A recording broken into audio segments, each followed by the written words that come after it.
Assalamualaikum warahmatullahi wabarakatuh. Terima kasih Pak Menko PMK, Pak Doni, untuk paparannya dan arahannya. Izinkan saya mendetailkan kebijakan penambahan beberapa hal mengenai penambahan pembukaan sekolah tatap muka di zona kuning dan juga kurikulum darurat untuk masa PJJ ini. Terima kasih, izin dipaparkan. Ya, berikut. Ya, seperti yang kita tahu, situasi di masa PJJ ini sangat sulit. Begitu banyak tantangan yang dihadapi.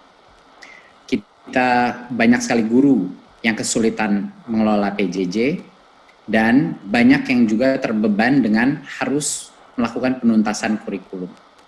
Pembelajaran waktu juga pun sulit sekali bagi guru-guru memenuhi beban jam mengajar. Dan komunikasi dengan orang tua dengan berbagai macam alasan itu menjadi tantangan yang sangat berat bagi guru-guru kita.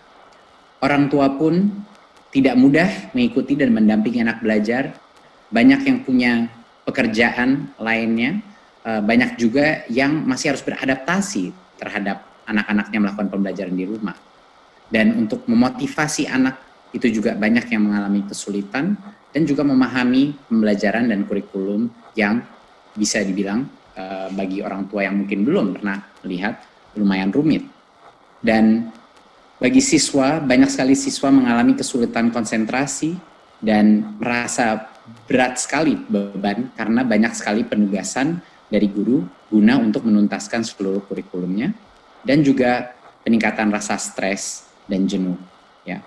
Selama ini kami telah melakukan beberapa hal hanya untuk mengingatkan program guru berbagi kita, berbagai macam BIMTEK untuk pembelajaran jarak jauh, webinar, dan penyediaan kuota gratis dan terutama relaksasi BOS dan BOP bisa digunakan untuk kuota siswa, bisa juga digunakan untuk peralatan PIK dan juga peralatan persiapan untuk pembelajaran tatap muka. Tentunya kami juga merespon banyak sekali kritik mengenai berbagai macam daerah yang tidak punya akses ke internet, berarti kami meluncurkan belajar dari rumah di TVRI, dari radio juga di RRI, dan tentunya mengoptimalkan rumah belajar platform pendidikan online Kemendikbud, beserta dengan berbagai macam mitra-mitra lainnya. Berikut. Satu poin yang sangat penting untuk dimengerti, bahwa dari semua riset yang telah dilakukan di situasi-situasi bencana lainnya, di mana sekolah itu tidak bisa melakukan pembelajaran tatap muka, bahwa efek daripada melakukan pembelajaran jarak jauh secara berkepanjangan itu bagi siswa adalah efek yang bisa sangat negatif dan permanen. Ada 3 dampak utama. Satu adalah ancaman putus sekolah. Ada berbagai macam anak yang akhirnya terpaksa bekerja dan karena memang kondisi sekolah PJJ tidak optimal dengan koneksi di internet, akhirnya mereka putus sekolah.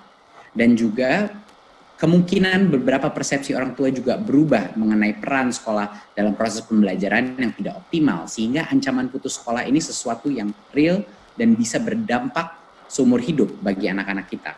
Kedua adalah penurunan capaian pelajar. Kita sudah tahu bahwa PJJ itu tidak optimal dari sisi pencapaian pelajar. Dan kesenjangan kualitas antara yang punya akses ke teknologi dan yang tidak itu menjadi semakin besar. Dan kita beresiko mempunyai generasi dengan learning loss generation, di mana akan ada dampak permanen terhadap generasi kita, terutama bagi yang lebih muda, jenjang-jenjang lebih muda. Dan tentunya banyak sekali keluar riset mengenai peningkatan kekerasan pada anak dan resiko psikososial, ya, dengan stres di dalam rumah, tidak bisa keluar, tidak bertemu temannya, dan lain-lain.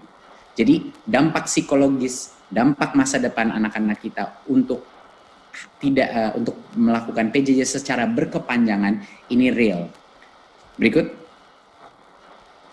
Itulah alasannya kenapa kita harus punya dua prinsip kebijakan pendidikan di masa pandemi COVID-19, di mana 4 kementerian ini sepakat bahwa ada prinsip kesehatan dan keselamatan yang harus kita prioritaskan senantiasa.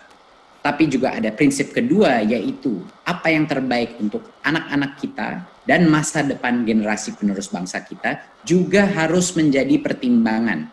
Karena efek daripada bagi yang tidak bisa melakukan pembelajaran jarak jauh juga sangat sangat negatif dan sangat permanen bagi anak-anak generasi kita. Jadinya tidak boleh kebijakan pemerintah itu unidimensional, hanya satu dimensi saja, tapi juga harus mementingkan apa yang terbaik untuk masa depan anak kita juga. Berikut. Untuk mengantisipasi semua konsekuensi negatif ini, kami beserta 3 kementerian lainnya mengimplementasikan perluasan. Yang pertama adalah ada 2 hal. Pertama adalah perluasan pembelajaran tatap muka untuk yang zona kuning.